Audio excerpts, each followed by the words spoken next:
Naririnig mo ang aking puntong hininga. Huwag mo akong iwan, Panginoon. Huwag mo akong sawayin sa iyong galit at matinding puot, dahil ang bigat ng aking kasalanan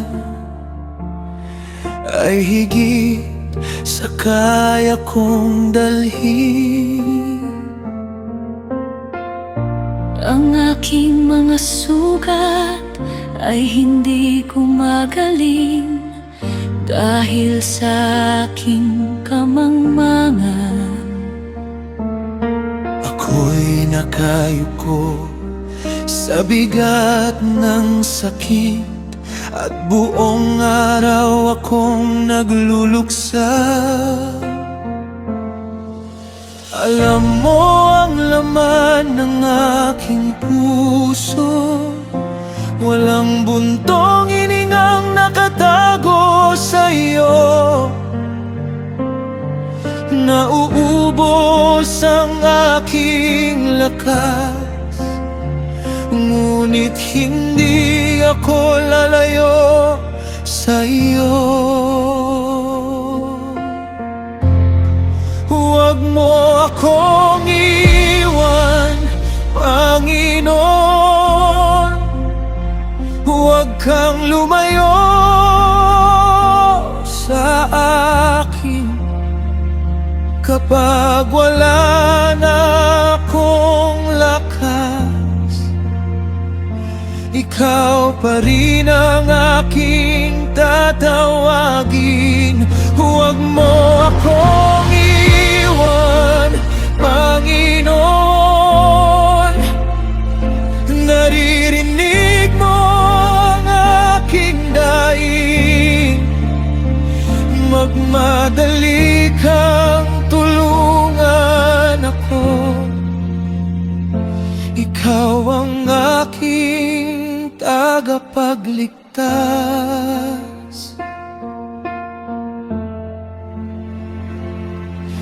Ang mga kaibigan ko'y lumalayo, ang mga mahal ko'y nakatayo sa malayo,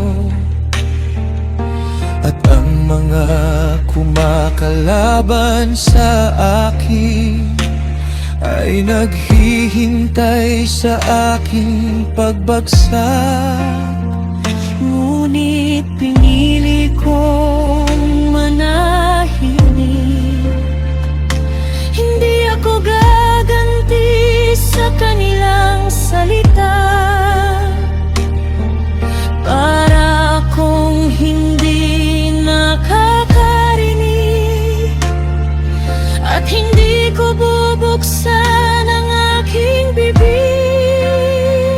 Dahil sa iyo ako naghihintay, ikaw ang sasagot, aking Diyos.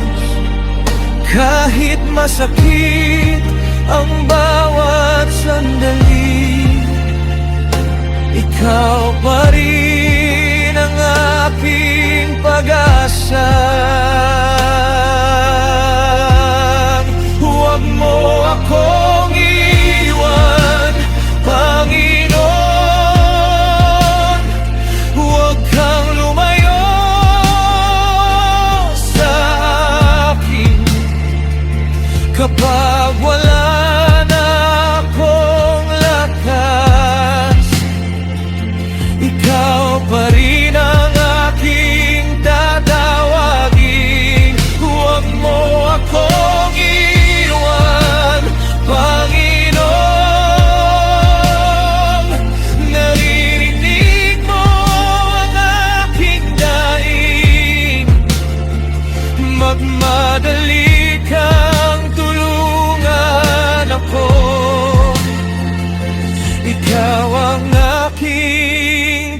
tagapagligtas.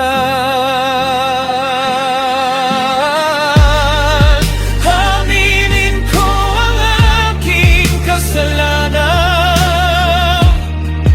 hindi ko ito itatago.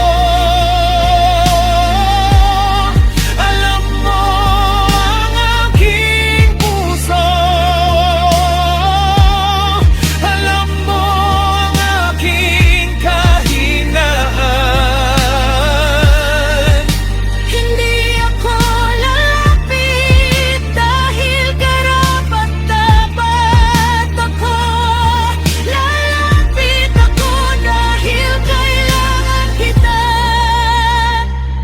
Wala na akong ibang masasandalan,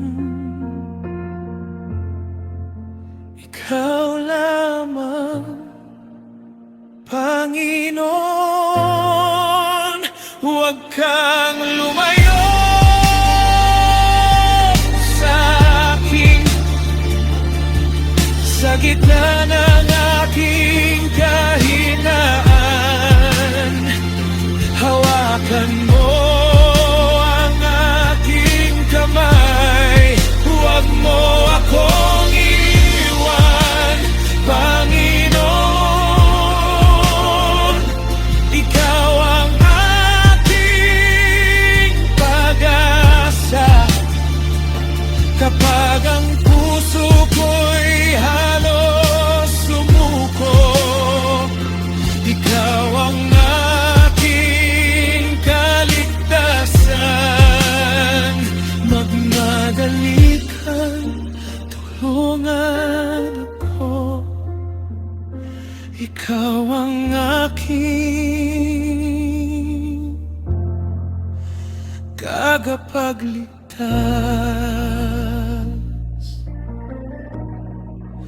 Huwag mo akong iwan,